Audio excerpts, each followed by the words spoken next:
Long ago, one of our brothers from across the sea was talking to one of our leaders, and he said, "You speak of your sovereignty. What do you mean by that?" He went into his lodge and he came out and he had in his hands corn. And he went like this. He said, "This is my sovereignty. If you're able to feed yourself, you're sovereign."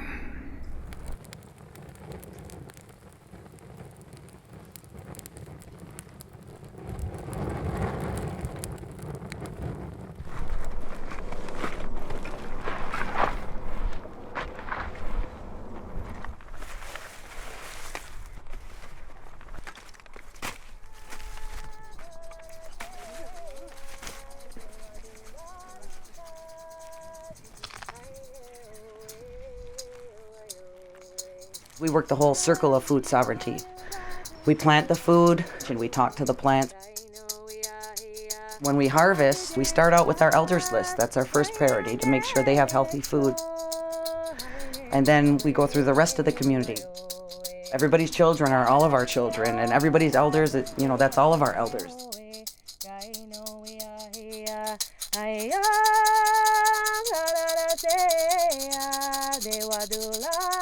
It's time. Food sovereignty is a must. It's the food that's going to save us, because it's the food that's always helped us to stay together, sustaining not just ourselves, but all of our people. We're proving that money doesn't rule the world. It's food that rules the world. And that's why I got involved, Plus I like enjoying playing in the dirt. I'm always dirty, so.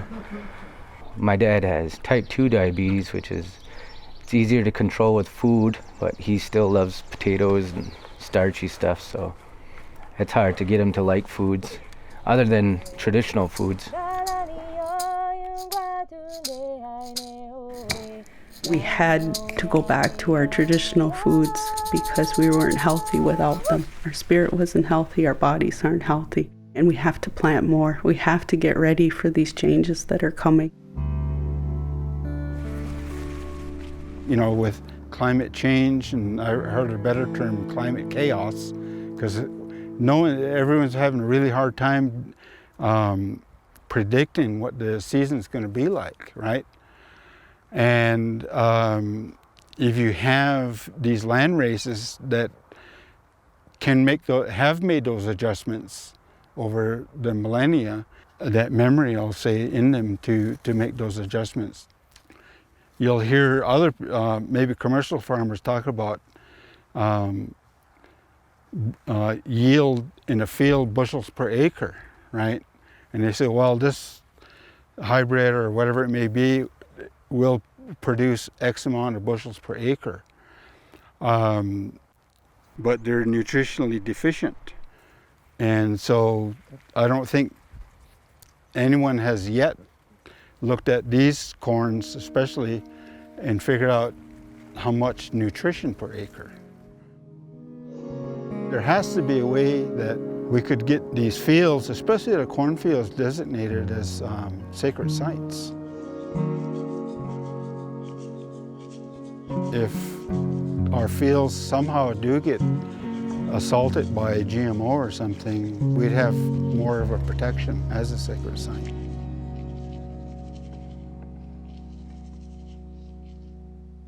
I forget the other verses.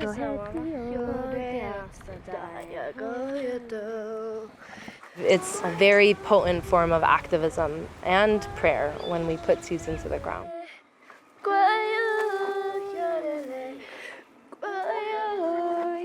When we turn to the very hopeful act of planting a seed, we sort of move towards a balance of choosing hope over fear. We choose to be a survivor instead of a victim. The seeds that I carry, it's a miracle that they're still alive. There were some seeds that were whittled down to just a tiny handful that were carried with families because of the displacement, the loss of land, the residential schools, the imposed shame, all of these implications of colonization. And our own cultural memory, our own remembrance, our own understanding of how to plant seeds was also the same way. Whittled down to just like little handfuls of memory, of knowledge, of an inkling of what was, you know.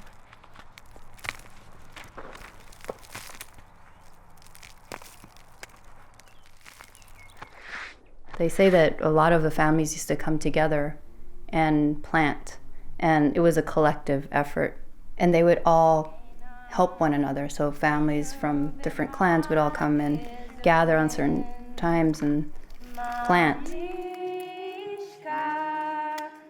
My mother and even my father, they have these memories of this whole valley was cornfields, and this whole valley was food. When I see that land, I'm like, wow, like, how was that?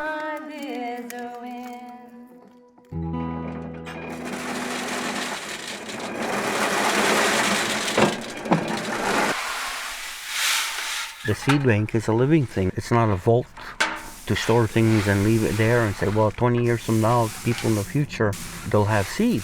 They might have seed, but they may have totally no knowledge because you didn't live part of it. You're not making part of it alive. And if the seed has been here 30,000 years, it all happened without a seed bank.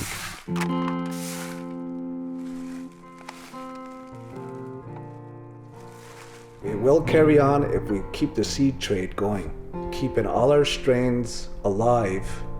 In the event that our crop fails here, our seed will be alive in another area.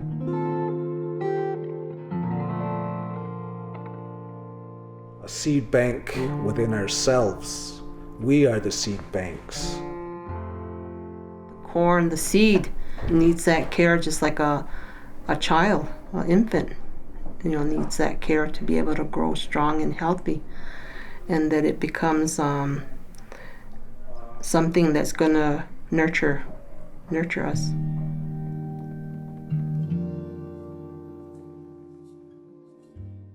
I equate the health of our communities with the health of our landscapes.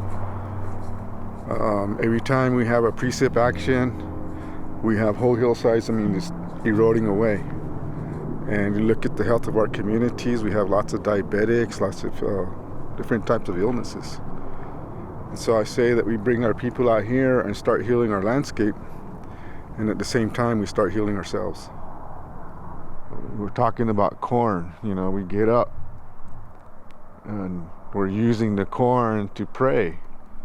A lot of the people in our communities, their first meal is atole. Corn is a way of life for us. This is our seed bank.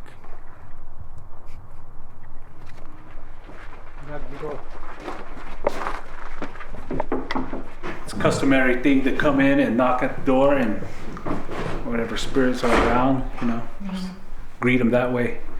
And that's how we feel about this place is, so many people come in here and, people's spirits are here in this building. And like I said before, a lot of people have come through here and helped put their hands on the mud, so, or on the seeds, helping clean the seeds. Right now, it's nice and warm up here, and down here it's nice and cool. So this is all same like a adobe? And yeah. Well, this one is those tire bells. The tires. Yeah, you can see how they sit on top of each other. The corn that you see that we've grown through the years. This is the blue corn. Hopi blue corn.